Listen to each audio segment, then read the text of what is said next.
इधर देखो, कल हम लोगों ने स्टार्ट किया था इंटरफेरेंस। Yes sir.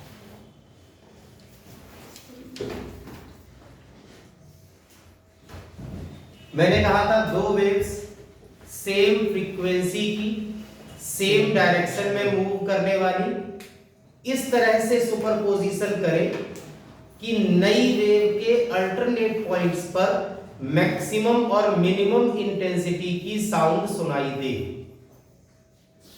उस फेनोमेना का नाम है इंटरफेरेंस, है ना। और इंटरफेरेंस के टाइम पर जिन पॉइंट्स पर हमें मैक्सिमम इंटेंसिटी की साउंड सुनाई देती है उनका क्या नाम होता है, मैक्सिमास। और इंटरफेरेंस को क्या कहते हैं, कंस्ट्रक्टिव इंटरफेरेंस। मन में तो सोचो। और जहां मिनिमम इंटेंसिटी की साउंड सुनाई देती है उसे डिस्ट्रक्टिव इंटरफेरेंस और मिनिमास कहते हैं। बात ठीक है। अब यहां देखना, आपने ये कहा था आपको जहां से लिखना स्टार्ट करना है वो मैं बता दूंगा, मैं तो बस तुम्हें पुराना याद करवा रहा हूं। फॉर फर्स्ट वेव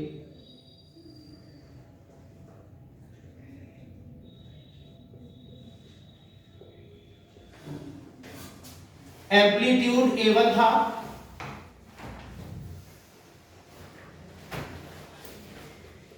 और इंटेंसिटी I1 लिख सकते हैं A1 स्क्वायर, या A1 लिख सकते हैं under root I1।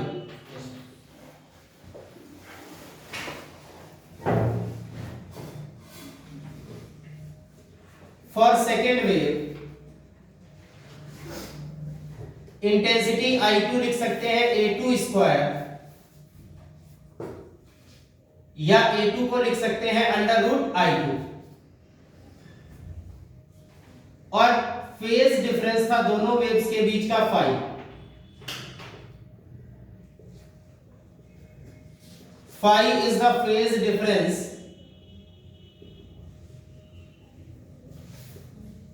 Between two waves. अब ये बस तुम्हें सामने दिखेगा। तो कल हम लोगों ने लास्ट क्या निकाला था,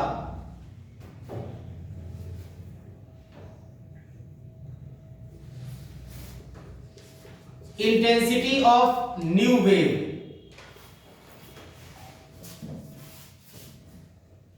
I is equal to I1 plus I2 plus 2 under root I1 I2 cos phi, है ना। हाँ दिख रहा है, लास्ट यही तो छोड़ा था। तो ये इंटेंसिटी की जनरल इक्वेशन आ गई। पहले वेव की इंटेंसिटी तनीषा I1 है, दूसरे साउंड की इंटेंसिटी I2 है। जनरली अगर हम बात करते तो दोनों के मिलने पर जो साउंड बनती उसकी इंटेंसिटी I1 प्लस I2 होनी चाहिए थी हर पॉइंट पर। ये स्पेशल कंडीशन है जिसे हमने इंटरफेरेंस नाम दिया। और इस वाले में I1 प्लस I2 नहीं है, I नेट है I1 plus I2 plus 2 root I1 I2 cos phi. I1 first wave की इंटेंसिटी, I2 सेकेंड वेव की इंटेंसिटी, फाई दोनों के बीच का फेज डिफरेंस। बात ठीक है। अब यहां पर कंडीशन ऑफ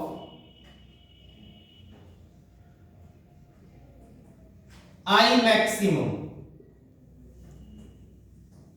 यहां देखना बेटा, I1 और I2 तो फिक्स है। I की मैक्सिमम वैल्यू तब मिलेगी जब cos फाई की मैक्सिमम वैल्यू मिलेगी, और cos फाई की मैक्सिमम वैल्यू +1, +1 मैक्सिमम वैल्यू। दिमाग खोल के बैठो। तो 0 पे बैठा। और मिनिमम cos फाई की मिनिमम वैल्यू -1, और ठीक है। तो अब condition of I maximum, I becomes I maximum when cos phi becomes maximum.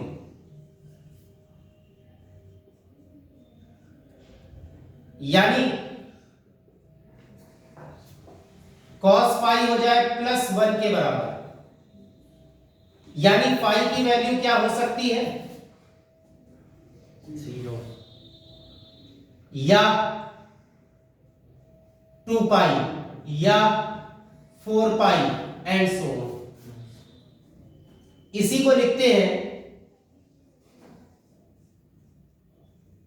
2n पाई।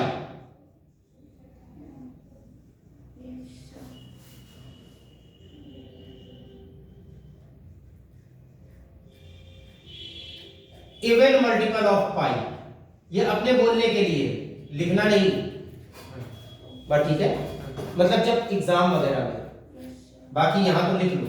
और 2n पाई में n क्या है? 0 1 2 3 एंड सो ऑन। 0 रखोगे तो 0 आ जाएगा, 1 रखोगे तो 2 पाई, 2 रखोगे तो 4 पाई एंड सो ऑन। अब मेरी बात फिर से सुनना, दो वेव्स आपस में जब मिलती हैं, इधर देखना बेटा, दो वेव्स आपस में जब मिलती हैं तो एक नई वेव बन जाती है।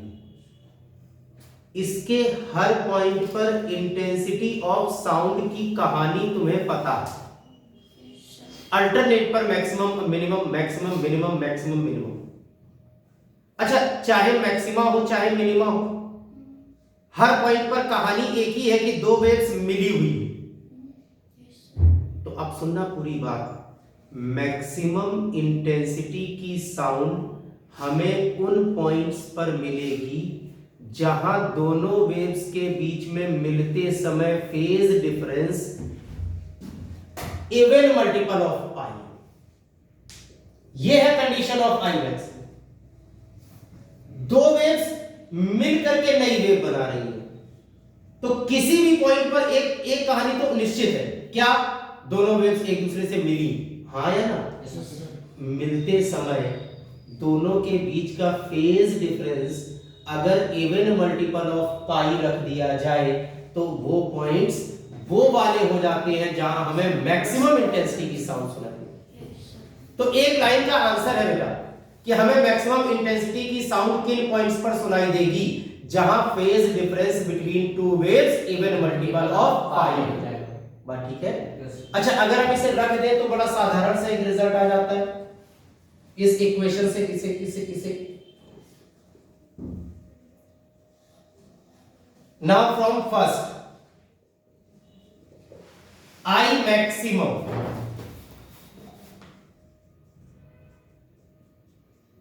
I1 plus I2 plus cos पाई की जगह पर +1 रख दो, तो +1 रख दोगे तो +2 रूट I1 आएगी।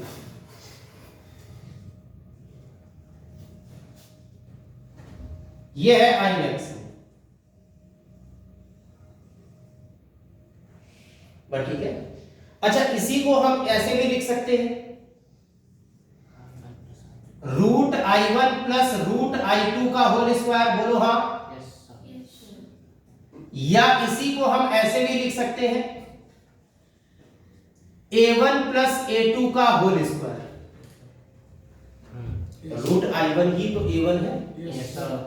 अब मेरी बात सुनना यार, बार बार मैं कह रहा हूं, एक वेव का एम्पलीट्यूड 3 है, दूसरे वेव का एम्पलीट्यूड 4 है, हाँ ना? मैक्सिमम इंटेंसिटी कितनी हो सकती है? A1 प्लस A2 का होल स्क्वायर, 3 प्लस 4 का होल स्क्वायर, 7 का होल स्क्वायर 49, हाँ ना? ये है मैक्सिमम इंटेंसिटी का formula. I1 plus I2 plus 2 root I1 I2 या root I1 plus root I2 का होल स्क्वायर। वो कई बार ऐसे दे देता है इंटेंसिटी इतनी है, तो I मैक्सिमम और I मिनिमम बताओ। तो I मैक्सिमम क्या होता है? Root I1 plus root I2 का होल स्क्वायर। ये सबसे सस्ता जो मुझे अच्छा लगता है, A1 प्लस A2 का होल स्क्वायर। बात ठीक है? तुम्हें I दिया हो तो भी A मिल जाएगा, A दिया है तो I मिल जाएगा, एक ही तो बात है यार। तो I मैक्सिमम कितना है? A1 प्लस A2 का होल स्क्वायर। और I मिनिमम बोलो जो समझ में आ रहा है, A1 माइनस A2 का होल स्क्वायर। बात ठीक है? और वहां एक्चुअली बड़ा माइनस छोटा होगा। देखना जरा, देखना इधर।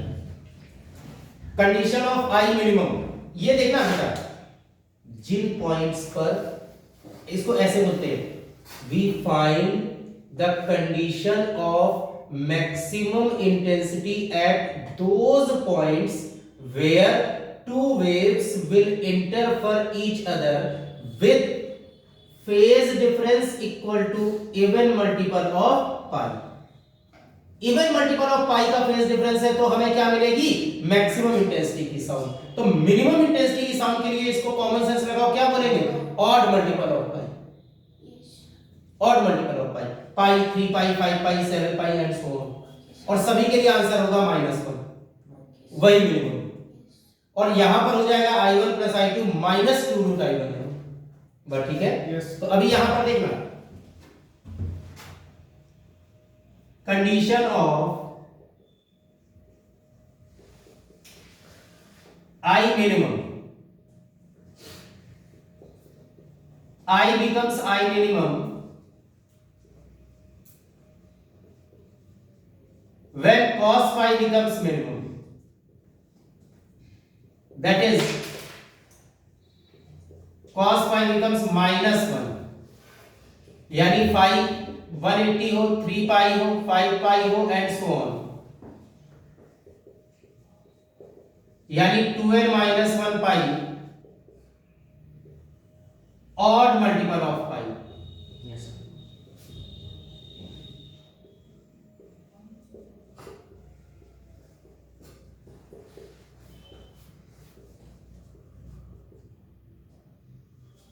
n is 1 2 3 and so on, ठीक है। 2n प्लस 1 पाई लिखते तो n 0 1 2 3 से, 2n माइनस 1 पाई लिखा है तो n 1 2 3 से, ये तो मालूम है ना ऑड मल्टीपल में, बट ठीक है। और इस समय पर फ्रॉम इक्वेशन 1 i मिनिमम हो जाएगा i1 plus i2 minus 2 under root i1 i2, या under root i1 minus under root i2 का होल स्क्वायर, या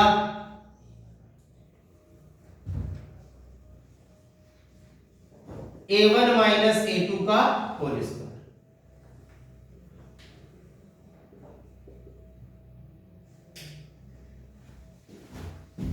बट ठीक है। यस तो कई बार वो आपसे क्वेश्चन ही यही कहता है कि find the ratio i maximum to i minimum, तो यानी a1 प्लस a2 का whole square upon a1 minus a2 का होल स्क्वायर, पर ठीक है, कोई फर्क नहीं पड़ता, बिल्कुल इसी से तुम्हें कर देना है। अब सिर्फ आराम से मेरी बात समझना, शुरुआत से चलते हैं। जब दो वेव्स आपस में सुपरपोजिशन में जाती हैं तो जनरली हर पॉइंट पर इंटेंसिटी कितनी होनी चाहिए, i1 plus i2, i1 plus i2। Shreyansh उठ के आओ, आदित्य के बगल में बैठो, तुम्हारी सीट चेंज करवा दें, आ जाओ बैठो।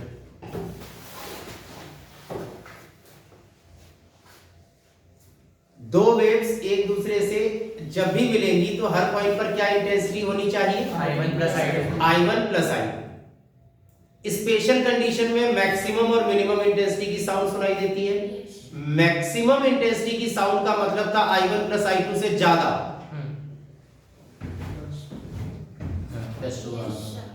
प्लस माइनस मत बोलो, मेरा क्वेश्चन सुनना, i1 प्लस i2 से ज्यादा, कितना ज्यादा है, 2 under root i1, 2 root i1 i2, 2 root i1 i2।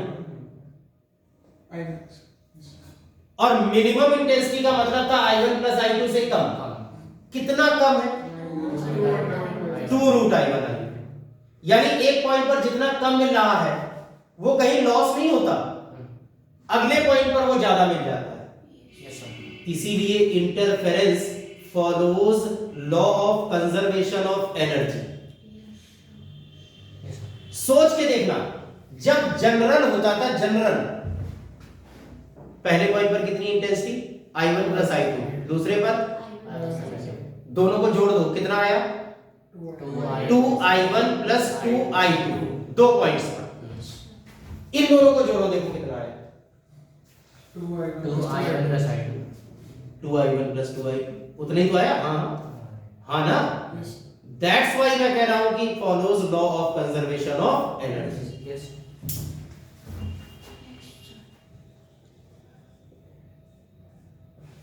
Interference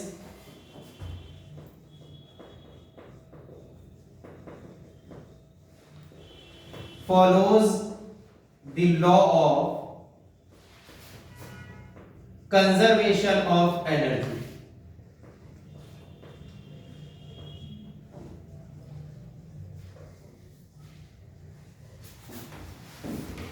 क्या ठीक है, लिख लो। दो वेव्स का आपस में मिलकर एक स्पेशल कंडीशन डेवलप करना, इन पर हम लोग हैं। तो एक तो इंटरफेरेंस था जिसमें अल्टरनेट पॉइंट्स पर मैक्सिमम और मिनिमम इंटेंसिटी की साउंड सुनाई दी। एक हेडिंग डाल लो बीट्स, ये सेकंड एप्लीकेशन है प्रिंसिपल ऑफ सुपरपोजिशन पर।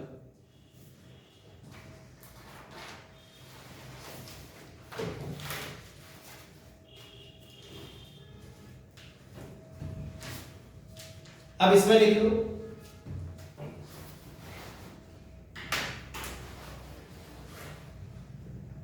if there be superposition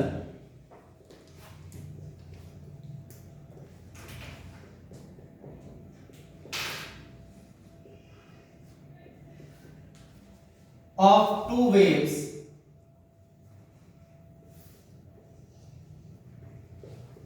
of slightly different frequencies,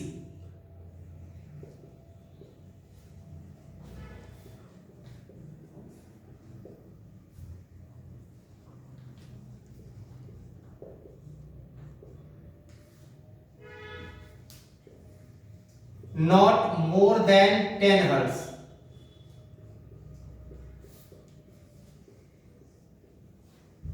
moving in same direction,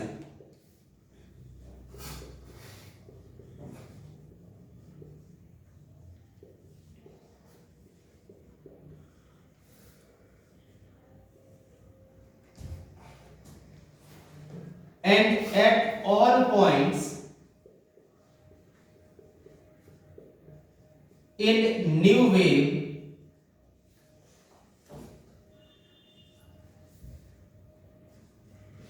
we find periodic rise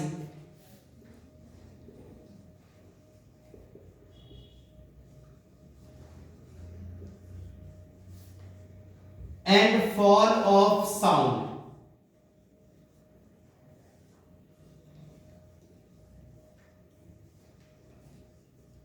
Then we find the concept of beats।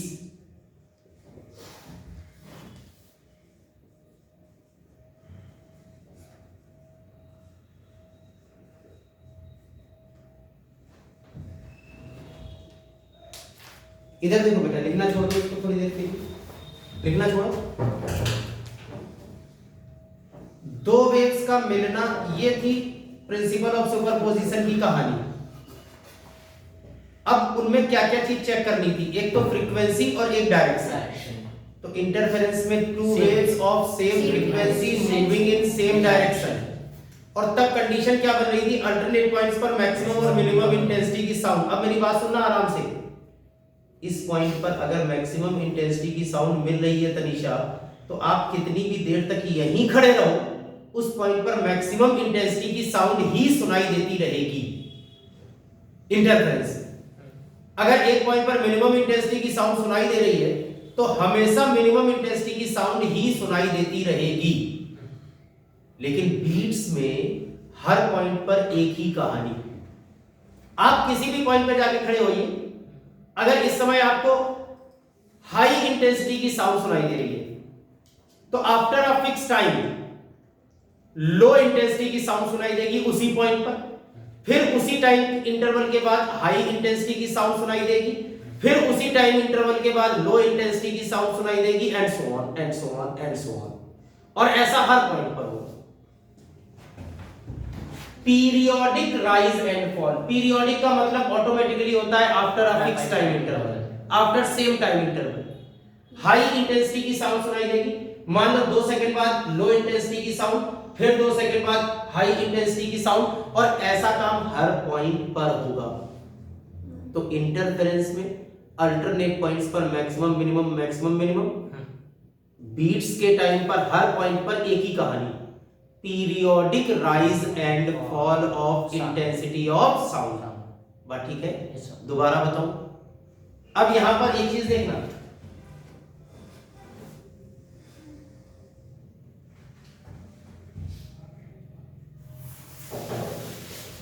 One rise plus one fall, that is maxima, that is minimum, gives one beat। एक maxima एक minima मिलकर के एक beat बनाएंगे। अच्छा, यहां पर जो टर्म तुम्हारे लिए जरूरी है वो है beat frequency.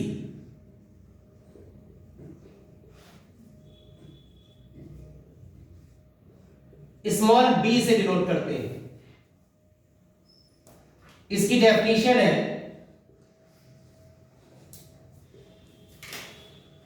The number of beats per second.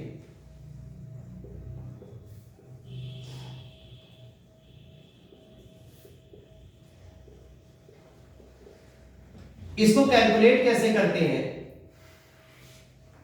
If frequency of first wave, भाई दो वेव्स को सुपरपोजिशन में जाना है,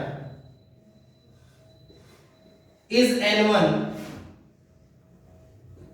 and frequency of second wave is n2, then beat frequency is n1 difference n2, बड़ा माइनस छोटा, यानी या तो बी n1 माइनस n2 होगा या बी n2 माइनस n1 होगा, डिपेंड्स कौन बड़ा है कौन छोटा। बात ठीक है? यानी अगर मैंने कहा कि एक वेव की फ्रीक्वेंसी 260 हर्ट्ज है, दूसरे वेव की इंटेंसिटी 255 हर्ट्ज है, तो बीट फ्रीक्वेंसी 260 माइनस 255 5, और 5 बीट्स पर सेकंड मिलने का मतलब है 5 maxima and 5 minima per second. One rise plus one fall gives you beat and number of beats in 1 second named as beat frequency. ठीक है? Yes sir. अब जैसे हम लोगों ने फ्रीक्वेंसी पढ़ी थी, number of cycles in 1 second, फिर टाइम पीरियड का, टाइम पीरियड का मतलब था 1 अपॉन फ्रीक्वेंसी, वैसे यहां बीट पीरियड है।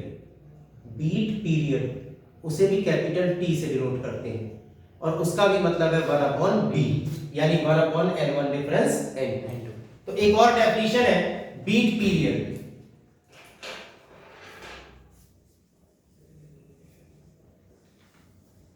कैपिटल टी से ही डिनोट करते हैं, like time period.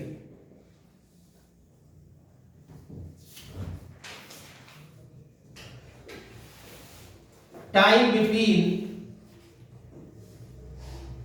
two successive beats,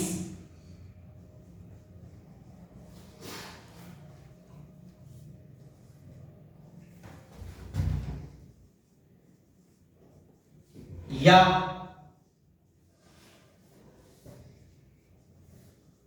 time between two successive rise, या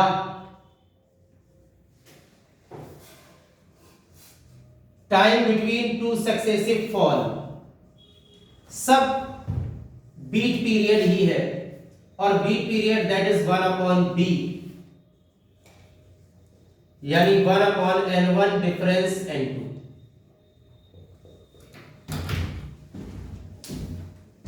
आदित्य इसे पढ़ो। Not more than 10 hertz. Tanisha इधर देखो। अंगद, मतलब बीट वाला जो कॉन्सेप्ट है ये तब तक पॉसिबल है जब तक दोनों के बीच का डिफरेंस 10 हर्ट्ज से कम है। अगर 10 से ज्यादा है तो एक साउंड की फ्रीक्वेंसी 250 है और दूसरे की है 222, तो उन दोनों के बीच में सारी चीजें फुलफिल कर दो, फिर भी बीट का कॉन्सेप्ट नहीं मिलेगा। बीट का कॉन्सेप्ट नहीं मिलेगा। बीट का कॉन्सेप्ट के लिए जरूरी है कि दो वेव स्लाइटली डिफरेंट फ्रीक्वेंसीज, तो यहां भी रूल है कितना डिफरेंट हो सकता है, ज्यादा से ज्यादा 10 हर्ट्ज। बात ठीक है? Yes, sir. नोट कर लो, सेव करो।